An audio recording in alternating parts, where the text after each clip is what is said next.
Greetings. Thank you so much for coming. My name is Rosemarie Anderson, and I think I will start by saying I think it's very interesting that I'm the third keynote speaker to put up a photograph from space of the Earth. So maybe that tells us something about where we're moving and what's important. This particular picture is Europe at night, and you can locate Crete very easily on the map. I thought it appropriate for this particular presentation at EUROTAS, and I bought it from my stock photo, no magic in that, and from my website. So I decided to use it as the opening image for research in a sacred world. So the title is of my presentation, Research in a Sacred World, because from my perspective, research is in response to the sacred world. It isn't something we superimpose or self-determine in a particular way. From my perspective, it is in response to the sacred world. And that certainly was not the way I was trained, but that was certainly where I have come over the years, particularly in doing transpersonal research at Sophia University, where I am now Professor Emerita, happily retired, I can assure you. Okay. So this summer, I also put together a transpersonal research consultancy, and if you want to find it, there's the link, the URL. So it's very simple to remember if you can remember my name. It's just rosemarieanderson.com. And you can contact me on the website. There are many free resources about research on the website, and I will be adding many more as time goes along. The first thing I want to say is a bit of logistics. I mentioned this at the research panel at the very end. Together with my colleagues in Milan, and together with the EUROTAS Division of Transpersonal Research, we are going to be co-sponsoring a transpersonal research colloquium in which we hope to gather together at least the European, if not some of the global transpersonal researchers. And we will be meeting at a retreat center outside of Milan on May 8 through 10. That's a Friday night through Sunday afternoon. And if you would like to receive an announcement and a call for papers, I put a sign-up list back there where you can put your name and email address. And that's the table back in the far corner with the flowers on it. So if you want to sign up and get an early announcement, you're welcome to do that. But it will show up on all the Transpersonal Association websites and so on and so forth. Okay? So that's just a bit of logistics. Thank you for bearing through it. So here we go. I would first like to spend some time honoring my colleague at ITP and then Sophia University, the late William Broad. William was a friend and colleague and intellectual partner for 22 years. Together we co-authored 2 books in transpersonal research methods in 1998 with Sage Publication, and then our final book in 2011 with Guilford.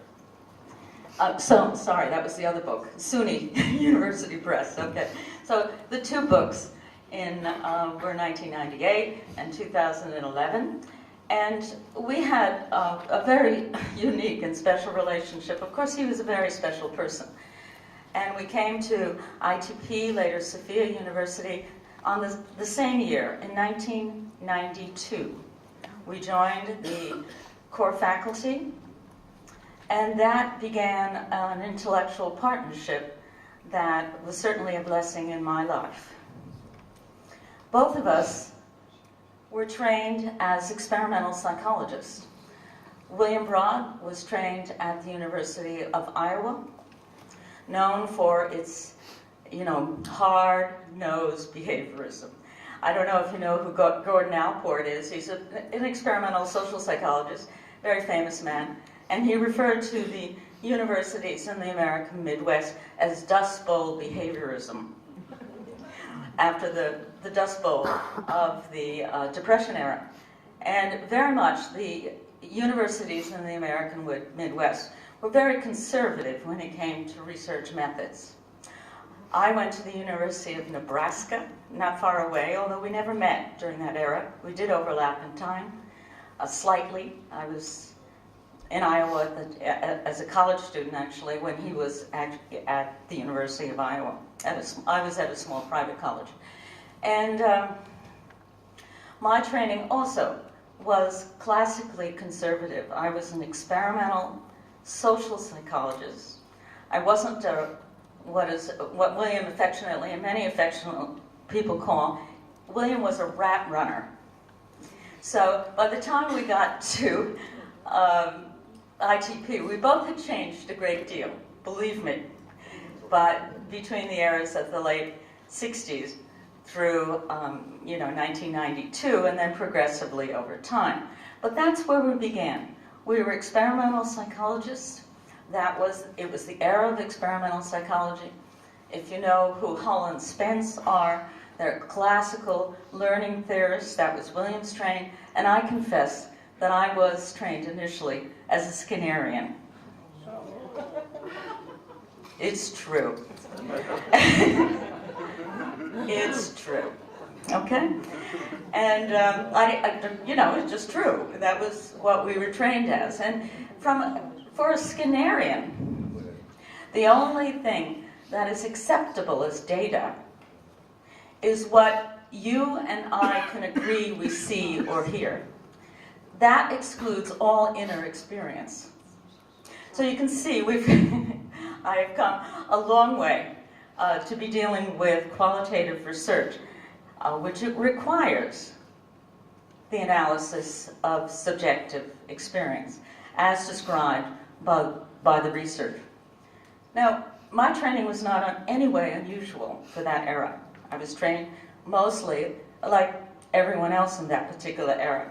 So I bring this up mostly to demonstrate that research methods are also fluid and change. That's only 45 years ago. That's, nothing in a certain way. And now we have research methods that expand from quantitative research methods, which is wonderful. I still use those methods. Don't think for a moment that either William and I didn't use that training. But it also now includes qualitative approaches to research and also the mixing of the two. Thank you, William. Just to show as an example, this is William's first published article. I looked it up on his CV, and mine. We both published these shortly thereafter we got our master's degrees, which was also standard practice in that era. And William's was basically learning what is called paired associate words that were analogous in difficulty and pronounceability and how fast one learned them. That's it. It was a 2-page article.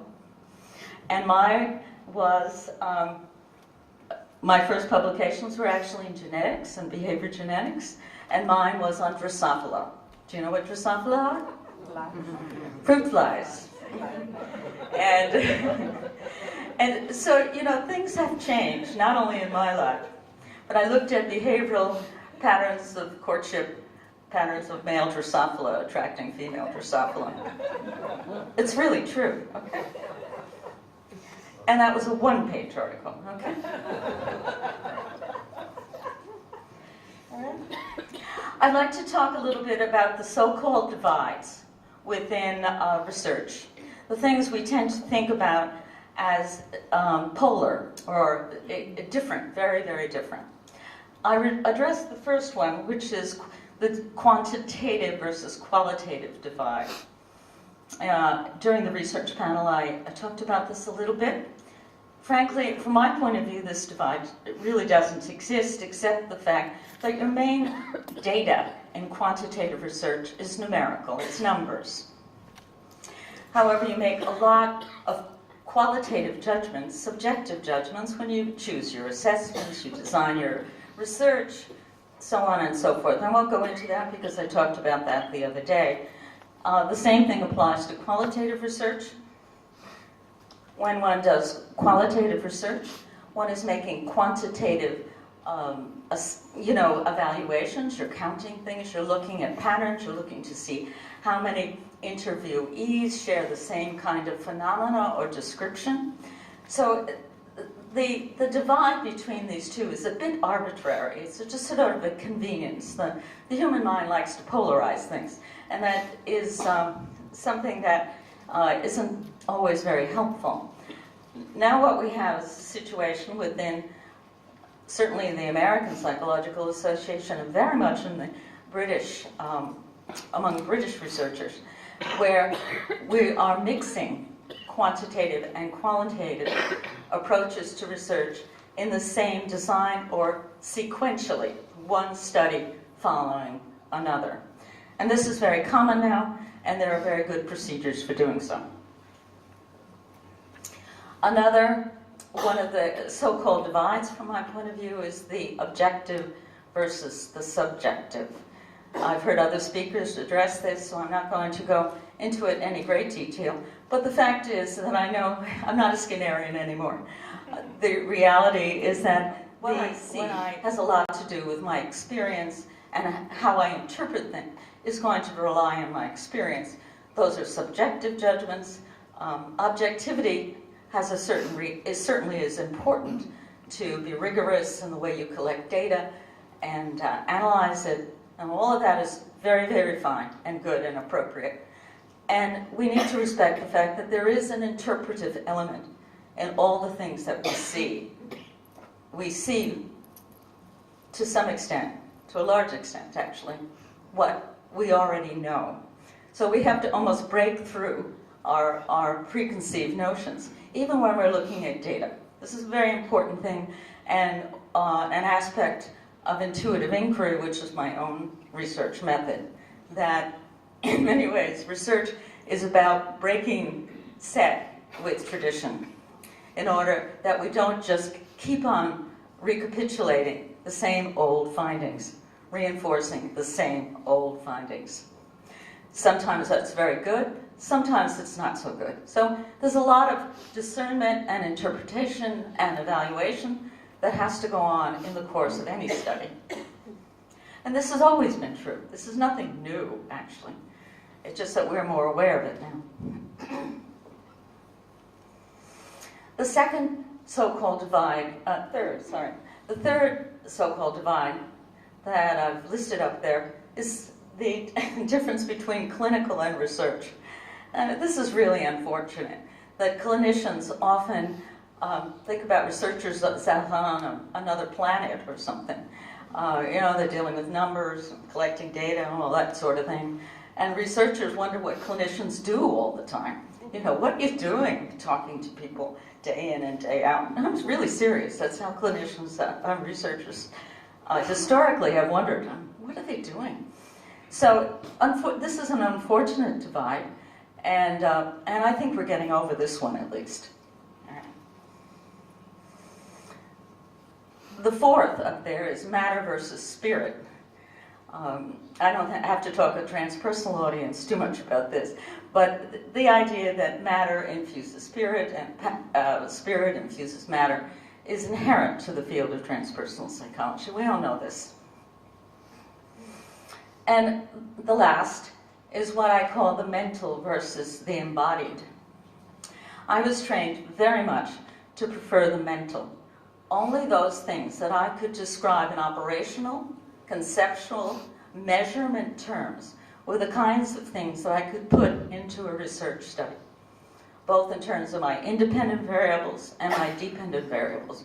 Things I was manipulating in an experiment, like the treatment. Say I was studying the efficacy of therapeutic process or the impact of noise on anxiety. I would have to measure those things in very conceptual, mental, and usually mathematical measurement terms. Unfortunately, what this does, and this is particularly relevant to the field of transpersonal psychology, it becomes so mental that it becomes disembodied. You're not talking about anything that has to do with lived experience if you're just measuring galvanic skin response, for example. I mean, that's all very fine. That's a physiological correlation of anxiety, for instance. It has to do with the electrical conductivity of the skin. And it's true, when you get anxious, it changes. Okay? It also, it changes also when you're giving a presentation. I mean, it changes under a lot of conditions that aren't necessarily anxiety. So what I'm trying to point out here is there has been a radical change in the movement of the last 40 years, certainly, between the preference towards mental conceptual understanding, exclusively mental conceptual understanding of human phenomena, to a much more embodied way of understanding lived experience. This is particularly relevant when we start talking about transpersonal experience, because when you're dealing with transpersonal experience, say to have an extreme example, I mean, if one was wanting to study very advanced states of consciousness, one could do physiological measures that correlate with those phenomena. But is the experience of emptiness, the direct experience of emptiness, or unity consciousness, just a physiological response? No. No. It's an embodied response. It's a fully lived experience. And this is extremely important, that we keep research methods in the field of transpersonal psychology very embodied, that it is about lived experience, people's human lived experience. Okay. So after 40 years of doing research, these divides just don't exist for me anymore. I move very easily between the two. Well, they're not even two for me. So, but I do understand that there are a lot of places in academia in particular in which these divides are very much alive. And we heard from some dissertation students that they're having difficulty getting their proposals through the various committees. And this is something that the field of transpersonal psychology can certainly contribute to, and many other fields. Believe me, there's a lot of wonderful qualitative researchers out there right now, and they're doing a great deal to change the paradigm around. And it's changing.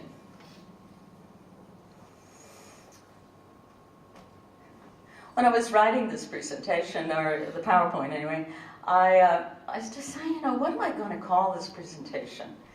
And I decided that I was going to call it Research in a Sacred World, because that's my understanding of what I do when I do my own research, and also when I work with my doctoral students and now my postdoctoral scholars. So, for example, shortly thereafter I was talking to Marlene de la Beers, who's in the audience. She's one of my postdoc scholars. And I said, Marlene, I'm really not interested in what you want to do in your study, or what you want to study. I'm not even interested in what I want you to do. I'm interested in what the sacred wants you to do. And that makes a tremendous difference when you orient yourself to research. But you have to have a lot of skill. You've got to have a lot of skill to be able to do that. But I'm giving you permission. Okay. So it is in response to the sacred world. How do we know that? It takes a lot of practice. But if you have a good supervisor, you can tell if they are on that page too. If they're asking you questions about what needs to happen, what is your intuitive response? What happens to you when you go in this direction versus this direction? Are you using your intuitive skills to discern what the sacred wants in this context? And this is very important to me, and perhaps quite radical, but I don't really care. All right? So, because it's a lot of fun, what I do, for a living. And actually, they paid me for a very long time. I was really surprised, actually, at some level. Okay. So what I am responsible to is what we might call the great emptiness, or the great silence, or the stillness. There are no words for the ineffable. Unity consciousness. I don't even know if those words mean the same thing or what they mean. But I do have profound spiritual experiences, and I'm sure many of you have also. So what I am responding to when I do research or when I work with other people is really what comes out of that deep experience. And the more one develops one's spiritual practice and experience, the more you will be able to tune directly into that deep understanding when you are conducting any kind of research. It doesn't make any difference if it's quantitative or qualitative. I'm just finishing up a 10-year research project called in the development of a body insight scale. Completely mathematical. It's all about factor analysis, if you know what that is. Scale development and factor analysis. I've had a lot of fun, and it is in response to a felt need that this is what the universe wanted me to do, whether I wanted to do that or not. Okay? And I often use research methods, by the way, that aren't my favorites, because, indeed, those are the research methods that are required to study that phenomenon. Okay? So it's not about predicting control, although that's important. We certainly would like to know about the efficacy of different kinds of healing practices and transpersonal therapeutic interventions and all that sort of thing. That's all very important, and we'd like to measure those and show that there is change over time. We also want to know what is the lived experience of living through a therapeutic process, or what is the lived experience of emptiness, or topic I mentioned the other day, the spiritual dimensions of chronic pain. So we need to get that subjective data from those participants or interviewees.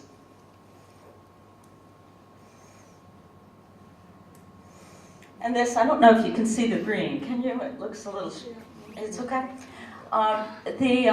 What's important to me is for us as transpersonal psychologists, and I'll come back to this a little bit later, is that we need each other. And I tell this to my students. I really ask them to go to transpersonal conferences and to come here, because it can be very isolating out there. We can feel, as one student said to me recently, sort of like a pork chop at a Jewish wedding. It really does happen that you can feel very isolated if you are in a conventional setting or a university setting, and no one speaks your language or our language.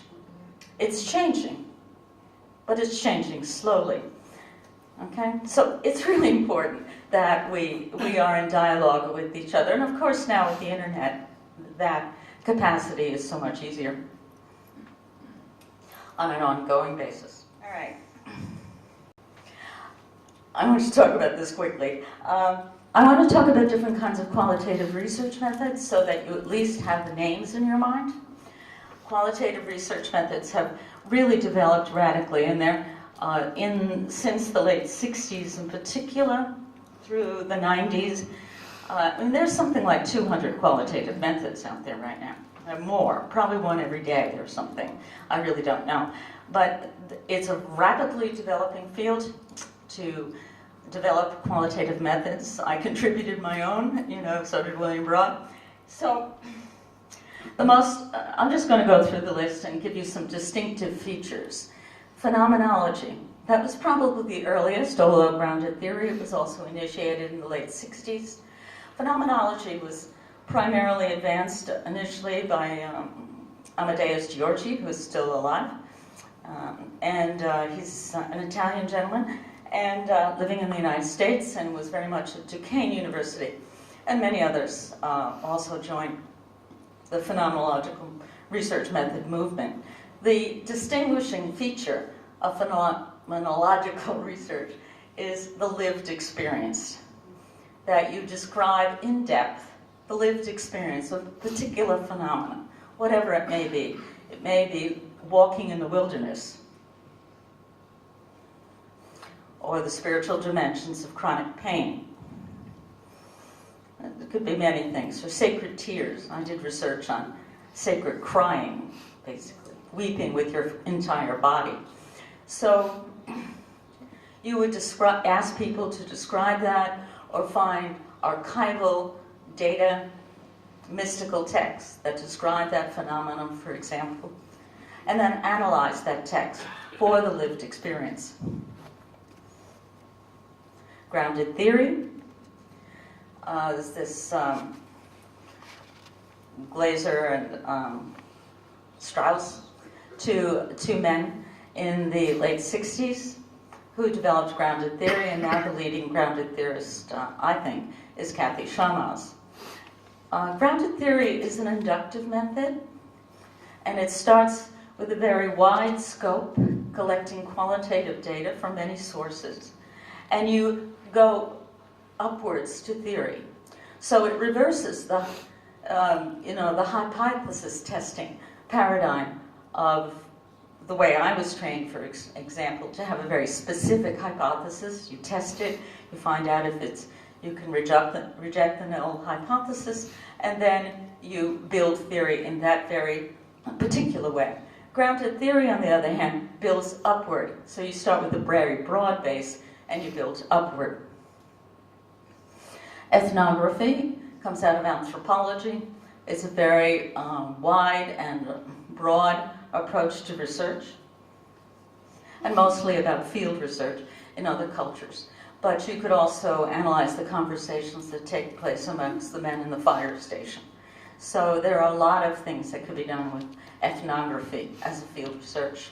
And I encourage people in transpersonal psychology to pursue those methods.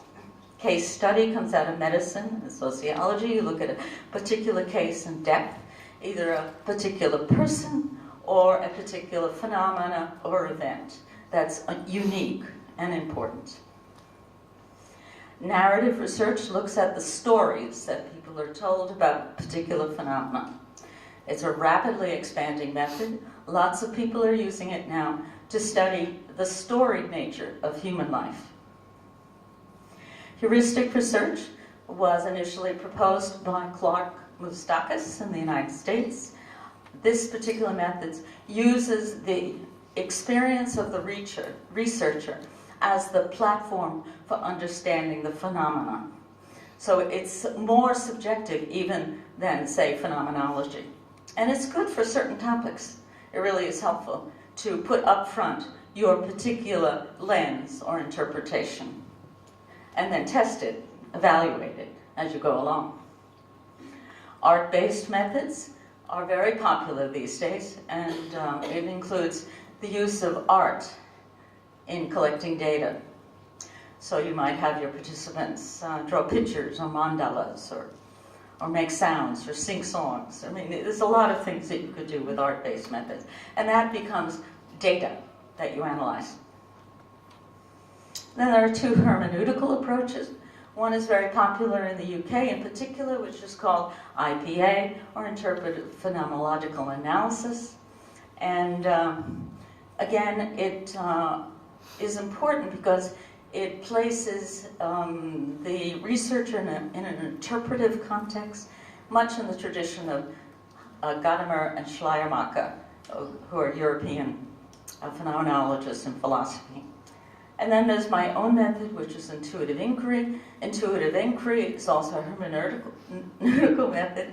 It puts interpretation out front, and you analyze your experience of the participant and their data as a part of the analysis. So you're not separate. You're actually looking for breakthrough insights and using intuitive insights in addition to all the other things you are likely to collect as a matter of course in data collection.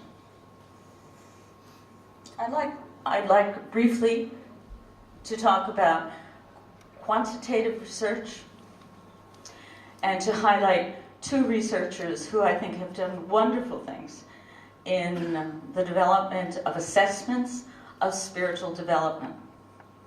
and it's quantitative. And because I know both of these individuals, this is Suzanne Cook-CRETE.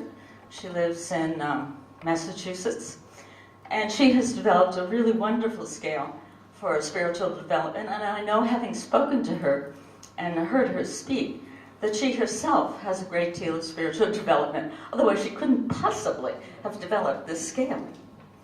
Some of the questions on the scale are projective techniques, come out of Freudian projective techniques, and you can read them. The thing I like about myself is, and you fill in the blank. You finish the sentence. And the one I like the best is, if my mother, So you decide what you want to say about that. You finish the sentence. And then those responses are analyzed by highly trained experts. So it's not an easy scale to use because it's so sophisticated, frankly. The second is Brian Hall. Brian Hall, the late Brian Hall, is a personal friend of mine. He's a Brit and emigrated to the United States many decades ago. And was also an Episcopal priest, Anglican priest, and with a lot of spiritual development. He's also developed a scale, which you can find online if you put his name and values technology in. It's used by a lot of very large companies. It's not particularly well known in psychology, but again, it's a developmental scale and has a very large expanse from survival modes of development all the way through world service and empathy for the world. It's quite remarkable, and it's quantitative, very important. So what I'd like to spend the last few minutes of my talk talking about is the challenges we have in transpersonal psychology with research. The primary thing is that we need each other, as I said before, and it can be very easy to feel alone when you're doing transpersonal research in the conventional universities. So while this is changing, there is still a lot of room to grow. The second point has to do with the fact that while spirituality is a buzzword now in psychology, at least in the United States, very often the spirituality that they are addressing is rather thin, if you will. It's just about some small aspect of mindfulness and stress reduction. And I know Les Lancaster will be talking about this, so I'm not going to go into depth about this. But, to isolate mindfulness from its enormous spiritual context means it's a very thin phenomenon that we're investigating. Same thing with yoga practices or, using ecstatic healing practices or whatever it is. Usually, in order to study them, we reduce them to rather thin phenomena and often very disembodied ones. And that's a problem. So it's a challenge. So even while people use the word spirituality, they may not be talking about what you're talking about. Okay? So I've already talked about it. It can get very mental and disembodied if we aren't careful, and that could be a problem in transpersonal psychology as well. And, building community amongst ourselves is really important and will continue to be important. And I think building community as a research community is particularly important at this juncture, historically.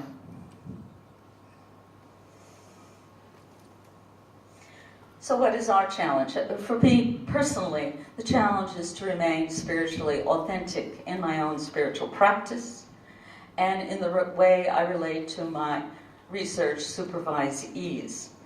So if I didn't have a spiritual practice, I could not do transpersonal research or supervise my students. It would be impossible. And that's the value I hold and the value I extend to you and invite you to hold, that without a spiritual practice of some kind every day, every minute, that's a challenge, but that's where it is. That's where it's at. Yeah, there's the pork chop at a Jewish wedding quote. The thing, we can often feel very isolated, so it's very important to stay in community with one another and to maintain one's spiritual practice all along.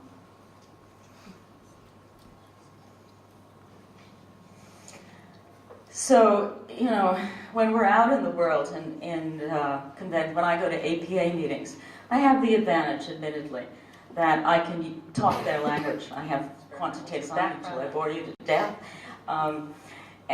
So I have that advantage.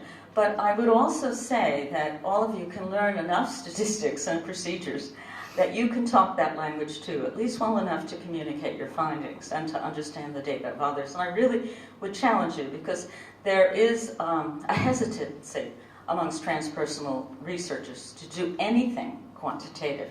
I mean, I've been teaching at Sophia ITP for a long time. I mean, I just don't talk to me if you don't like statistics. I mean, you know, it's not a conversation I want to have. Learn something. That's all. So it's a labyrinth. You know, this labyrinth photo I used in my workshop earlier on intuitive inquiry. Research is a bit of a labyrinth, and negotiating the community, the many communities in which we are hoping to navigate is a challenge. And to stay centered in one's spiritual practice is always a challenge, but to stay centered in one's spiritual practice as a researcher is more so. Because there's lots of things that take you away from that. So what are we to do as a field? First of all, networking. We tend to be a little insular, transpersonal psychologists. We love each other, we love talking to each other, it's all very good, but it's time to get out there more than we have traditionally done, to talk to nurses. You know, that would be a good audience, because they're usually very happy to talk to transpersonal researchers and other fields. So to really network much more than we have done. We've not been very good promoters of our own field, actually. And I think a lot of that comes because we really like each other, and that's all very fine, but it's time to get out there. Collaboration with like-minded researchers. Find people that you can collaborate, particularly in conventional circles, and collaborate. Good researchers are always in dialogue with other researchers. You don't do research by yourself, even if you do that particular analysis by yourself or that particular study, but always be in dialogue with someone else and keep that communication going. Whether you're a transpersonal researcher or otherwise, this is important. Come to conferences, listen to people, talk to people. Very important. So be in conversation, and of course, deepen one's own spiritual practice. It does get better, if that's any hope. And in conclusion then, as I tried to articulate by using William Broad and myself as an example, research has changed. Research methods have changed. And 45 years, again, is not a very long time. Can you imagine what things are going to look like in 100 years? Just think about it. We don't think about stuff like that very often. That methodological preferences, penchants, in a community, in a nation, in a discipline, change over time. They change a lot over time, actually. You know, even my own life is testimony to that. So things will change. The paradigm will change. And it is up to us to be a part of that change.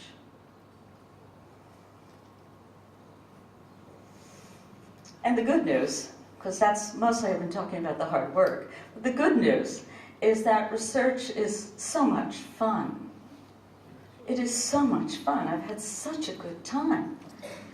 And if you think research is all about that tedium of data collection, well, that's true. It can be pretty tedious, actually, at times. If you think research is just about writing up articles and dealing with those editors, oh my gosh, those journal editors who don't understand what I'm saying, you know, on and on and on. Well, that's part of it. But actually, research is a great deal of fun. You know, I've had a very good time, and I extend that to you with enthusiasm. And that it is about discovering a part of our humanity in a very particular way. What it is to be a human being, and the lived experience of spiritual phenomena and all lived experience. So our challenge and choice, from my point of view, it is a choice, an active choice. as transpersonalists and citizens of the world is to embrace the sacred beyond our individual and collective egos and watch the world unfold. Thank you very much.